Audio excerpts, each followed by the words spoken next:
Keep your window down. Keep your window down. I'm gonna get you out of the car. As a matter of fact, get out of the car. Get out! Hey, Drew, I'm getting arrested, Drew. Hey, don't park there. I just had surgery on my knee. I just had surgery on my knee, bro. Hey, call Drew. Hey, man, they got Tyreek, the cops over here beating on him, man. Your license right now. You're dealing with me now. What if I wasn't Tyreek Hill, bro? What is going on, Wolfpack? You're very welcome to another video here on Degenerate Watch. Thank you very much for joining me. In this video, we're off to Miami Gardens in Miami, Florida, very close to the Hard Rock Stadium. And we're going to be taking a look at an incident that happened back in September of last year, but I only recently came across it. And I thought it'd be an interesting one to take a look at, as there are a few lessons that can be learned for some of the parties involved in it. And sometimes I get criticised for not calling out bad police officers, but that's what we're going to do in this video, as the behaviour of one of the officers involved in this incident is reprehensible and, quite frankly, a bit unhinged. Let's take a look. Any fans of NFL out there will probably have heard the name Tyreek Hill before, and he of course is a wide receiver for the Miami Dolphins, having joined the club in 2022. On Sunday the 8th of September 2024, Mr. Hill was pulled from his sports car during a traffic stop by Miami-Dade County police officers just outside the Hard Rock Stadium, and this all took place just before the team's game against the Jacksonville Jaguars, which Mr. Hill was on his way to play in. So now let's jump into the footage of the incident. I of course, as always, will give you my thoughts and opinions, and we'll see what lessons can be learned here. Let's take a look. Why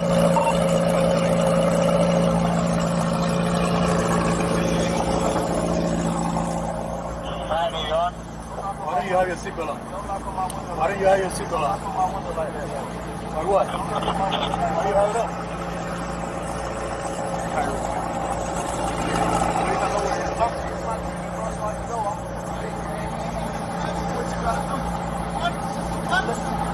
Keep it down. Hey! Keep your window down. Annie. Hey! Keep your window down. A little bit of context so you know how we got to this point. About 3 hours before the game was due to kick off, two motorcycle officers of the Miami-Dade Police Department were parked on an access road just south of the Hard Rock Stadium. They observed Tyreek Hill speed past in his McLaren and immediately went in pursuit. Police later said he was going 60 miles per hour. The road where this traffic stop is taking place looks to be Honey Hill Drive and Northwest 199th Street. And as far as I can ascertain, and I stand to be corrected, that the speed limit on that road is 40 miles per hour. Now, if that is the case, then Mr. Hill was travelling at 60 miles per hour. He was substantially over the speed limit. What you also have to take into consideration here is the fact that it's a game day, so the roads may be more congested than usual. So you can well imagine that the police would be in the areas around the stadium being vigilant and making sure that people are driving safely. So it does seem like the officers had a well justified reason to pull him over. As the police caught up with Hill, he slowed and put his window down. An officer pulled alongside and told him to pull over, which he did, and put his window back up. Our footage cuts in where you see the officer get off his motorcycle, walk over to the car and tap on Hill's window. Some of the conversation between the officer and Mr. Hill is kind of muffled by the background noise, so in case you missed some of it, here's what was said. Hill lowered his window and told the officer, "Don't knock on my window like that," while handing the officer his driving licence. The officer then noticed that Hill wasn't wearing his seatbelt and asked him why. Hill again told the officer not to knock on his window. "Why do you have it up? I have to knock to let you know I am here," the officer replied. "Give me my ticket, bro, so I can go. I'm gonna be late. Do what you gotta do," Hill told the officer. The two officers who initiated the stop were named as Officer Torres and Officer Batista. And coming up in the video, we're going to be looking at how these officers conducted themselves. So after demanding his ticket, Hill again put up his window. "Keep it down," Batista snapped, rapping on the window with his knuckle. Hill could be seen through the tinted window, then buckling his seatbelt. Hill cracked his window open and said, "Don't tell me what to do," before he again put the window up. From this point, things escalate very quickly indeed, and we're going to jump back into the video. Keep your window down. I'm gonna get you out of the car. As a matter of fact, get out of the car. Give me that, bro. Get out of the car. Give me that. Get out of the car. Get out of the car right now.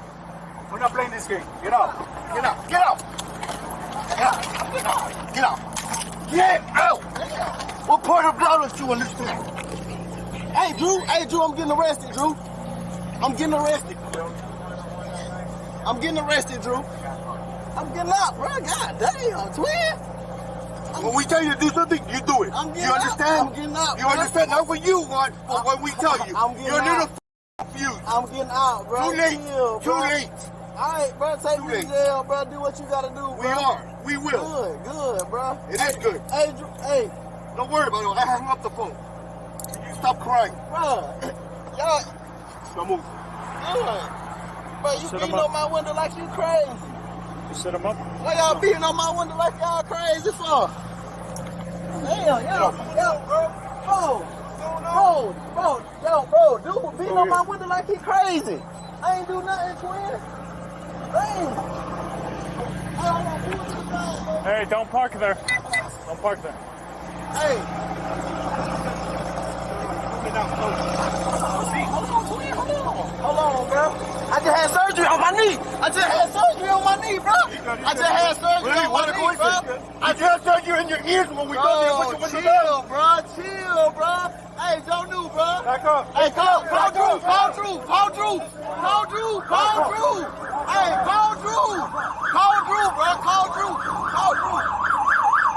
Hey, call Drew, bro. Hey, what? Hey, call Drew, bro. Just call Drew. Hey. What am I doing that's wrong? Hey, listen. Hey, listen. Hey, man, they got Tyreek. The cops over here beating on him, man. Listen. They over here beating on Tyreek, Listen, big man. man, don't park there, man. Just get in Hey, the yo, car. hey, Drew, you gotta come, man. Just get in the car. Straight up the side, on the side of the, Hey, get in the car. You're parked in the middle of the street. I'm in the car. You gotta go before you get a ticket. Hey, you're in the car. Who's the driver? This is my car. All right, move. All right, I'll take that. You gotta move right now. I'm coming, man. Let me have your license. You're gonna have a ticket too. I'm coming. Let me have your license. You're gonna have a ticket. Let me have your license. I'm leaving. I'm not playing. Let me have your I'm license. leaving. Yo, what's Your going license on? right now. What's going on, Your license man? right now. You're not gonna give me your license? Get in the car and leave.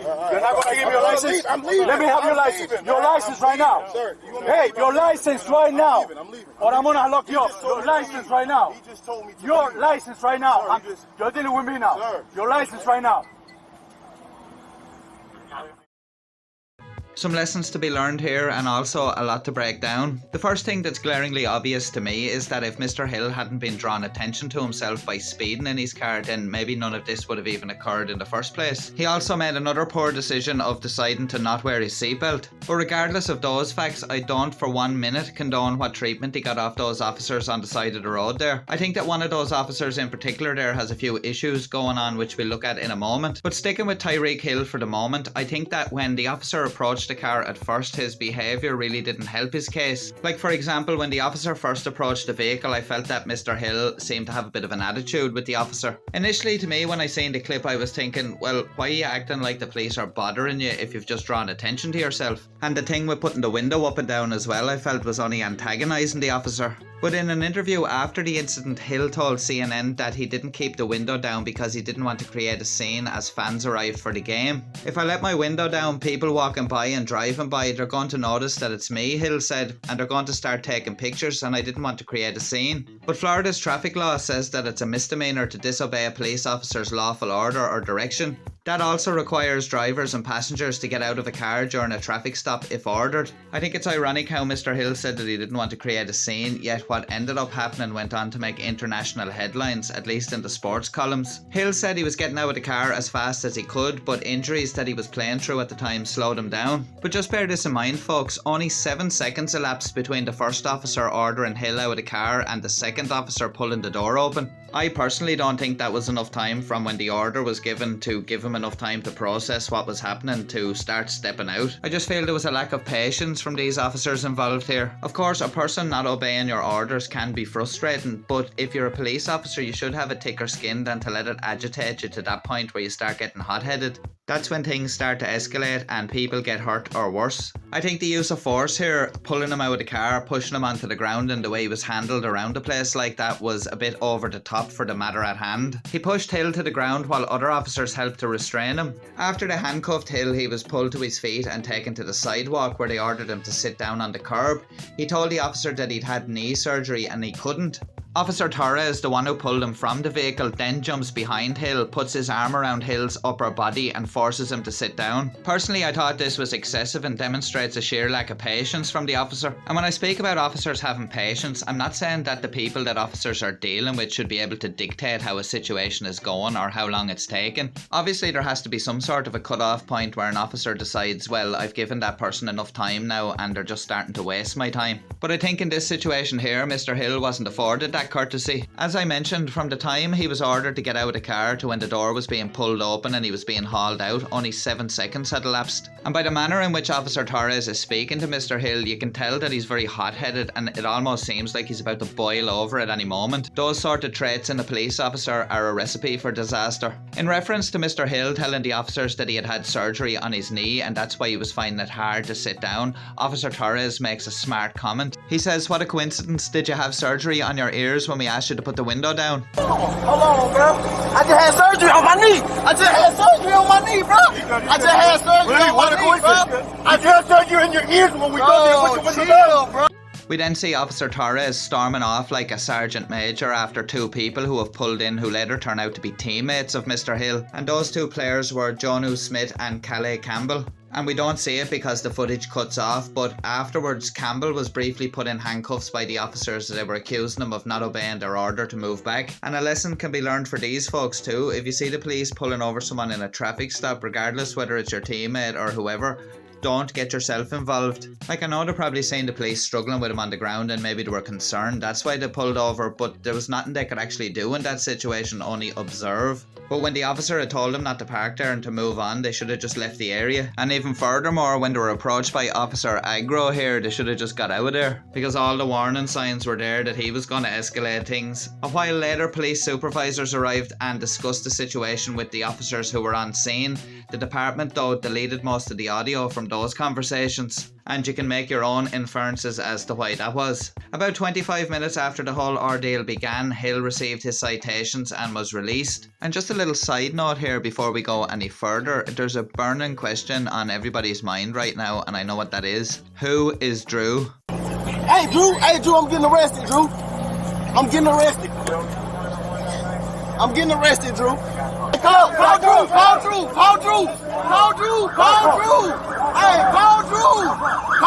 bro. Call Drew. Hey, call Drew, bro. Hey, what? Hey, call Drew, bro. Just call Drew. Hey, listen. Hey, man, they got Tyreek. The cops over here beating on him, man. They over here beating on Tyreek, Listen, man. big man, don't park there, man. Just get in the car. Hey, Drew, you gotta come, man. Is he the chief of police? Perhaps the mayor? Perhaps they're going straight to the governor's office with this? Unfortunately, and I hate to disappoint, but no, we didn't have any friends in high places, and Drew turned out to be Drew Brooks, head of security for the Miami Dolphins. What exactly Drew would have been able to do, I don't know. So there we go, guys, mystery solved. So what has the Miami-Dade Police Department and the Officers Union said in regards to this incident? Well, the Miami-Dade Police Department's police director, Stephanie Daniels, put Officer Torres on administrative duty and ordered an internal affairs investigation after reviewing the videos. Stedman Stahl, president of the South Florida Police Benevolent Association, defended the officer's actions, saying that Hill was briefly detained for officer safety after driving in a manner in which he was putting himself and others at great risk of danger.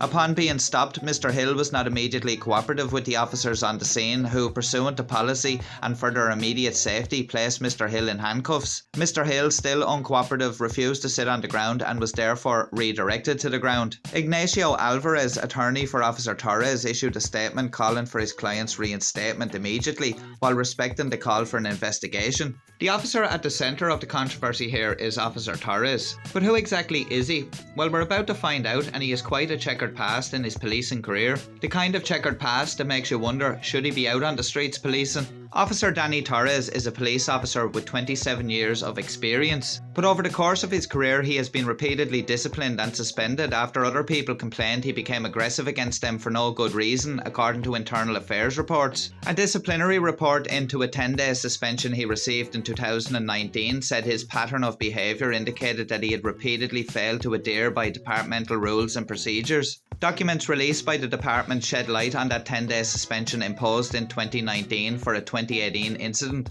and two other suspensions imposed in 2017 for incidents back in 2014 and 2015. The 10-day suspension in 2019 came after a man who complained about the driving of another officer accused Torres of intentionally mutilating the driver's licence Torres demanded he turn over, then citing him for unlawful use of a mutilated driver's licence. The man in question there was Hector Montalban. He was not surprised to learn that Torres was the officer involved in the Tyreek Hill incident based on his experience with the officer years ago. He said police officers are there to serve and protect. This guy is not there for that. It was August 2018 when Montalban honked his horn at an officer he believed was driving recklessly and followed her into a Kendall parking lot to voice his complaint. The officer said the driver blocked her from one parking space, so she chose another nearby, with Torres and other officers gathered outside a bakery noticing the commotion. Montalban told the officer she was a terrible officer and started to leave the area when he complained that Torres screamed at him, ordered him out of the vehicle for a pat-down search and asked why he was harassing the other officer, adding, "I should arrest you for this." At that point, Torres had committed one of two violations that would be sustained: failing to report the traffic stop to MDPD Communications. Montalban apologised for calling the officer terrible, the report states, but Torres was not done and demanded he produce his driving licence, which Montalban said was not damaged when he turned it over to Torres. Then Torres committed the second sustained allegation, turning off his body-worn camera as he held the allegedly already mutilated driver's licence, showed it to the officer the driver complained about, and read from it to check the driver's history in police databases. Just before returning the licence, along with a citation for unlawful use of a mutilated driver's licence, Torres turned his body camera back on. Internal investigators did not have evidence such as body camera video supporting the allegation that one of the officers intentionally damaged the driver's licence to justify the citation, so it was not sustained. If they had, investigators wrote it could have been a crime, criminal mischief, if not something more serious. So the matter was referred to the Miami-Dade State Attorney's Office as a criminal investigation, but nearly 5 months later the state declined to prosecute, allowing the internal investigation to go forward. Court records showed that the citation against Montalban was dismissed. Torres denied damaging the licence and told investigators he turned his camera off to save battery, saying this is common practice due to the number of interactions he has with people during his shift. A panel reviewing the case concluded officers' reason for non-compliance is a violation of current departmental policy. Torres said he failed to notify dispatch of his location because he was concerned with officer safety, though investigators noted he did not express those concerns to colleagues outside the bakery, and that Montalban was compliant without making any threats. For the failure to use body camera for the entirety of the stop and for not calling in the stop, Torres received a 10-day suspension, the severity of which the department justified by citing his prior discipline. "I was happy that happened, but that he could return to work was disappointing," Montalban said, adding that he would like for the officer to be fired and for the department to review prior complaints against him again, including this 2014 incident. Torres was investigated for a possible criminal battery charge after he made contact with a couple who summoned police over a landlord-tenant dispute in October 2014. After 10 months, the state attorney declined to press charges, so an internal investigation got underway. Torres wound up being suspended for 5 days in 2016 for violating use of force and other policies after the tenants, a married couple, complained about his interaction with them. However, another record released indicates that this may have been reduced to a 3-day suspension. What happened in that incident was Torres pulled a metal fence door off its tracks, injuring the wife of a man he admits charging through the gate to confront after the man cursed at him. The wife told Torres he did not have permission to come onto the property they were leasing, but he did anyway. A neighbour who witnessed the incident corroborated the complaint, saying he saw Torres push the woman out of the way and pull the fence door in a way that caused her to fall,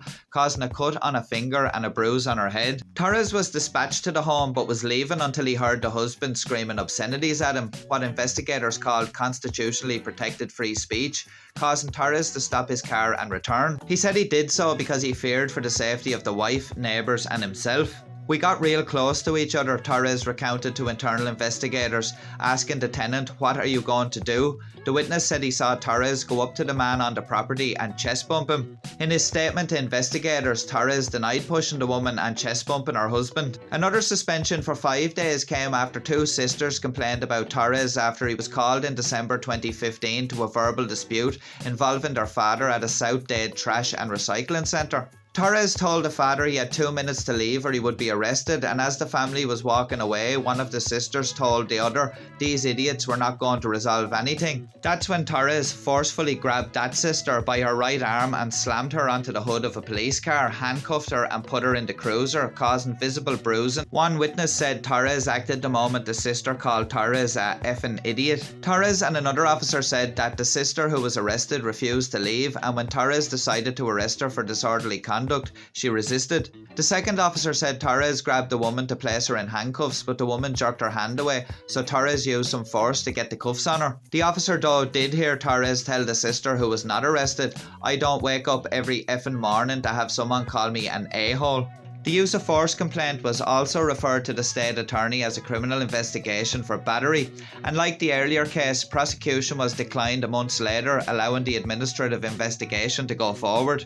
The use of force allegation was not sustained, but Torres was found to have violated the policy against unbecoming conduct for using profanity with the sister who was not arrested, and received a 5-day suspension in 2017. The misdemeanor charges of disorderly conduct and resisting without violence against the sister were ultimately dismissed after she successfully completed a pre-trial diversion program. Torres' disciplinary history shows other suspensions, 1 for 20 and 2 for 5 days, but those records, if available, have not yet been released. In my opinion, Officer Torres here is just a liability to the police department, and it beggars belief how he's still on the force.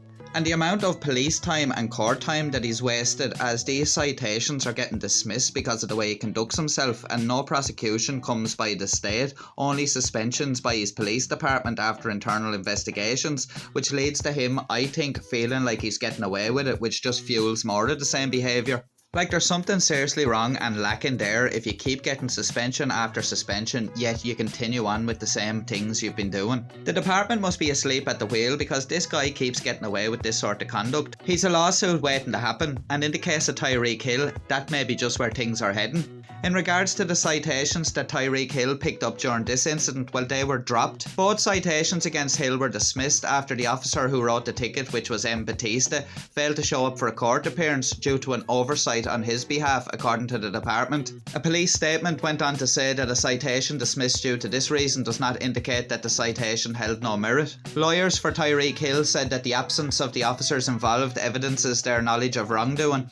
Mr. Hill was entitled to have his day in court, calling for the officers to be disciplined for not attending. Police spokesperson Andre Martin denied that the officer was told by his superiors to skip the appearance and said numerous other cases were also dismissed due to the absence. Officer Batista either forgot or was doing something else related to his duties that prevented him from attending. An administrative probe is being conducted into the failure to appear. And would you believe it, folks, yet another internal affairs investigation has been launched after the release of that body cam footage of the Tyreek Hill incident, but details have yet to be shared. All of this doesn't really paint a great picture of the Miami-Dade Police Department, and from an outsider looking in, it would seem that there are some officers within the department that need some training on discipline, and of course there are other officers like Officer Torres here that I don't think should be on the force whatsoever. And I'd be interested to know what you guys think, so do let me know down below in the comments. The Miami Dolphins released a statement after the Tyreek Hill incident saying that the team has a strong relationship with the police department, but was saddened by the altercation and called for swift and strong action against the officers. There are some officers who mistake their responsibility and commitment to serve with misguided power, the team said. And the man himself, Tyreek Hill, also had some words to say after the incident. Right now, you know, so I've been trying to figure that out too. Man. Right now, I'm still trying to put it all together. So I'm not gonna give you a version that I still don't know what happened.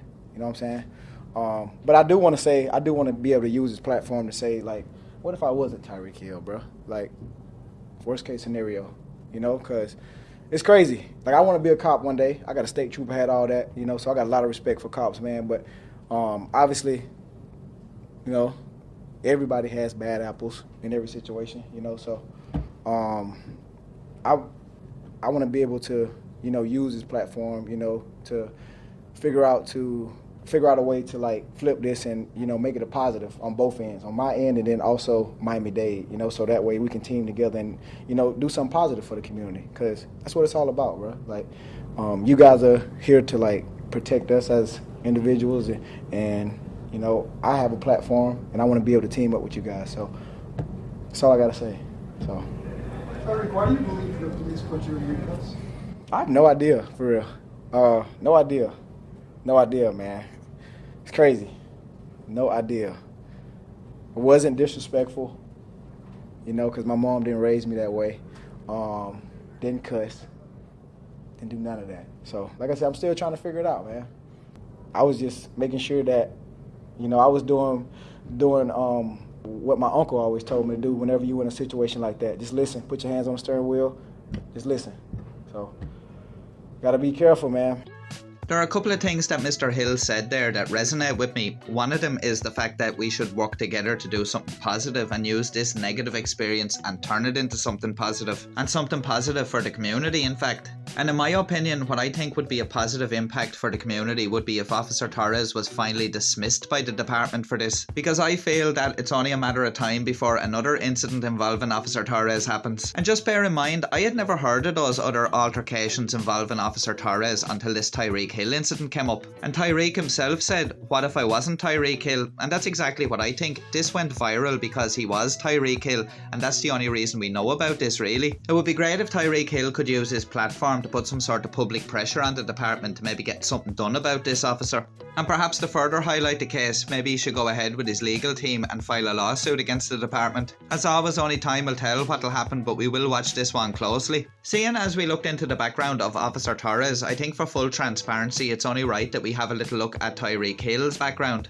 There are two distinct aspects of the recent chaotic, disturbing and increasingly self-immolating life of Tyreek Hill.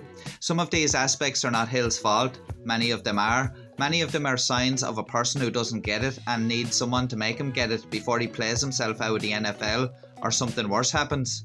In the incident we've just taken a look at, Hill is pulled out of the car and shoved to the ground after refusing to roll down his window. Hill should have rolled down his window, but the police reaction was completely unnecessary. And also, one of the officers involved in the arrest had previously been the subject of multiple complaints for use of force and conduct unbecoming of an officer. And you can't blame Hill for that. But that's where the grace should end, because so many other things Hill has been accused of are immensely disturbing. According to Mike Freeman, writing for USA Today, he says that Tyreek Hill is trending towards a disturbing place. He's becoming Antonio Brown Part 2. Not for the first time, Hill was involved in a domestic dispute. According to a police report, it stated that Hill's mother-in-law said that Hill was acting very aggressive and impulsive, claiming he had thrown a laptop, grabbed his wife Keita Hill and walked toward the balcony high-rise. Both Keita and Tyreek Hill stated that the argument never became physically violent and no arrests were made. Officers that attended the scene said that there was a light red mark on Keita's upper chest. She said that that could have occurred when Tyreek Hill took their child from her. But this is far from the first time that Hill has faced these type of accusations. He was accused in college of an ugly incident of domestic violence, there was a child abuse investigation, and there was an assault allegation in 2023.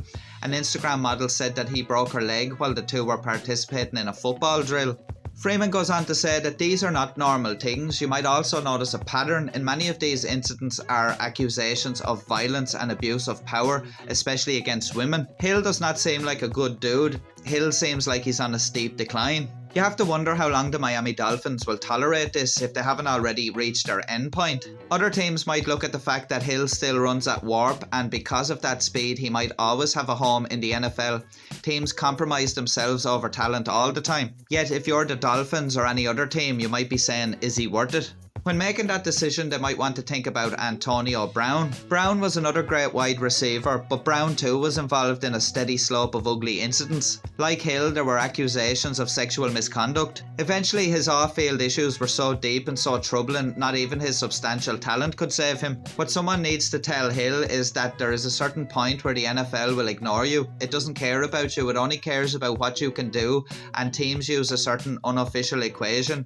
Performance minus headache equals viability. If you are great, the headache part of this formula can be high and you will have a home in the NFL. But Hill is no longer the receiver he once was. He's still good but not outstanding. The performance part of the equation is shrinking for him while the headache part is increasing. The viability is getting smaller and smaller. Hill said at the end of last season he wanted out of Miami, then later said he wanted to return, and the Dolphins said they wanted him back. With Dolphins coach Mike McDaniel saying, I can certainly say with certainty that at this certain moment Hill won't be traded. We are fully planning to move forward for a better version of our relationship with Tyreek. That may be accurate for now, but just remember that equation. This was the same equation that ate Brown alive, and it will get Hill too, unless someone steps in and prevents him from becoming Antonio Brown the sequel. Well, there you go, guys. I think we've done a pretty deep dive into that one, and not only the traffic stop but the people involved in it also. I felt it was important to call out that officer, as he seems to have crossed the line too many times. But I also thought it was equally important to show you a bit about Tyreek Hill's background. It shows how both their backgrounds came together on a collision course, and we ended up with this incident. There are plenty of lessons to be learned here for everybody involved, and let's just hope they can take the experience and move forward in a more positive way. I really do hope you guys enjoyed the video and found it informative. A lot of time and effort went into producing this one, so I really would appreciate it if you'd go down below and drop us a like, as it does really help the channel out. If you like what we do here and you'd like to help support the channel, there are a couple of links down below in the description where you can do just that, or alternatively you can hit the little heart button down below this video to drop us a super thanks. As always, I'd like to give a massive shout out to the crew of legends that are my channel members. As always, guys, thank you very much for your support. It is very much thoroughly appreciated and keeps things moving forward here. If you're interested in joining the Wolfpack and becoming a channel member, you can find out more information at the link down below in the description. I'd also like to give a big shout out to everyone watching this with me on the premiere, our premiere squad. Thank you very much, guys, for joining me. As always, guys, I'll be back in the next couple of days with another video. I do hope you'll join me then, and make sure you're subscribed so you don't miss out on that one. But in the meantime, if you're looking for something else to watch, why not check out one of the videos that should be appearing on screen now. Until next time, guys, stay safe, take care, peace.